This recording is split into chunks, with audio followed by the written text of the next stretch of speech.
This is my case building paper.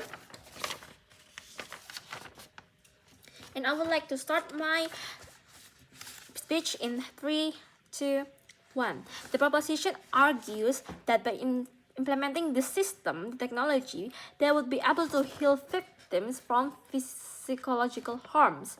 But we would like to argue that just because the surface memory level is erased, it does not mean that they are become 100% mentally okay or free from the consequences of the crimes.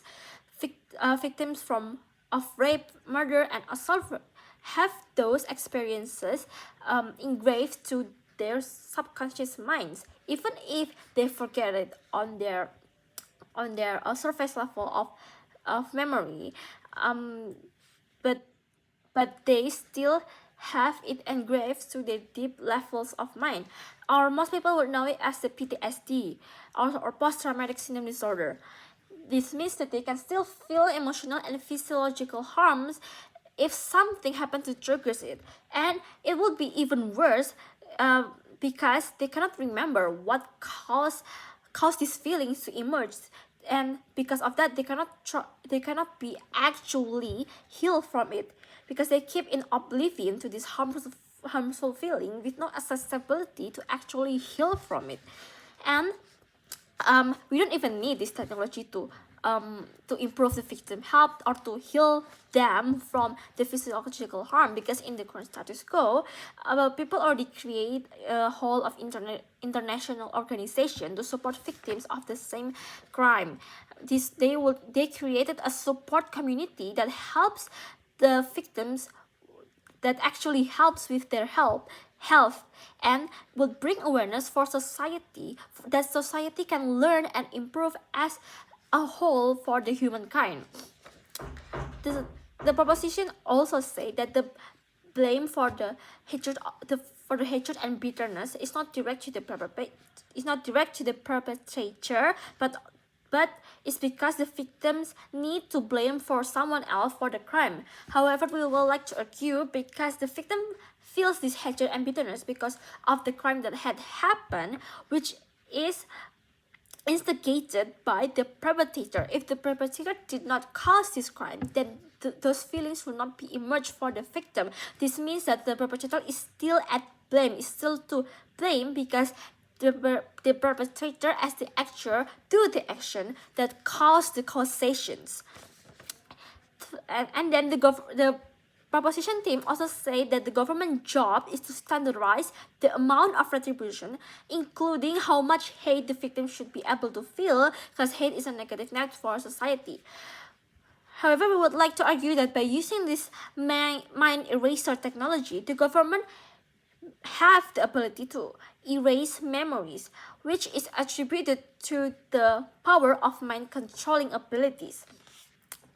And by the government, and because of this, it is not ethically right to do so, because enforcing retribution is not the same as managing someone's free conscious will, because someone's mind, someone's memory is a part of someone's own subjective conscious feel, right? You cannot, if you're able to control it, it is not ethically right for you to do so. It is not bodily autonomically right to control someone else.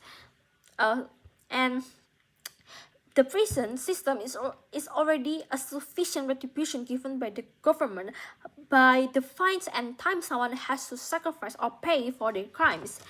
It is the prison system already established around the world is already a general retribution system. Why fix a system that already accepted by the whole world and change it into something that could cause unthinkable chaos and consequences? And then not to mention that when we come across a crime, we as society learn how to manage if something of the same crime happens to occur again. For example, stop installing CCTV and detector after the crimes of stealings, or installing a button after the crimes of burglary. If we remove the ability to remember these crimes, we cannot improve as a society to help others who will be the victim of the same crimes. This would also apply to criminals, as they cannot learn from their mistake. In general, society cannot learn from someone else's mistakes and improve forward. And this happens because even if we erase the memories, crime still happens, right? Just because we able to erase memories everyone from someone else's crimes does not mean that it's going to prevent 100% prevent the crimes. The crime's still going to happen in the world, in society. We are human, we're going to do crimes. It's human nature, right? And because of this crime still happening, it can lead to a much more dire situations. For example, imagine you could prevent a crime of murder of your family members, but because the system is not improved yet to prevent those crimes much more better, you fail. Some of your one of your family members has died, but you forgot about the crime. You forgot about the murder because you forgot the crime, and you see that, and you know that your one of your family member is dead, and because of that you are aware that someone has murdered your family member because you don't remember how they you don't remember how they died, and you know, oh, someone has erased it from my memory. That means someone murdered my family, and this would create a much more emotional distress for the victim, rather than if you just let them heal on their own and know the grievances that they have. And then the proposition also states that because the criminals could forget that they were prevented from doing any crimes. However, there is no guarantee for that, because criminal be able to feel regretful is actually one of the reason they could avoid, or we could avoid future crimes, right? If the criminals forgot, there's no guarantee that they wouldn't do the same crime, or even other crimes.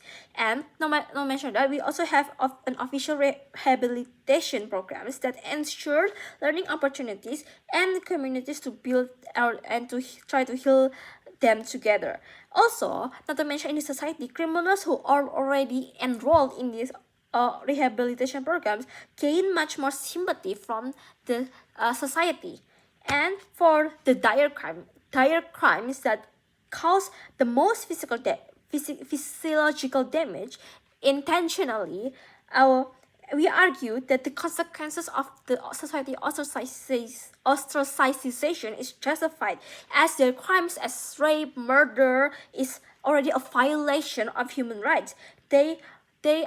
Which means that they are knowledgeable enough that they know that they would ostracize themselves from society, because they already know that it's a general humanities rule not to do those of things. And the system is not automatically free criminals of harms or judgment for society, because if someone is already in prison, they will be much more cautious to it than someone who knows that it's a small crime.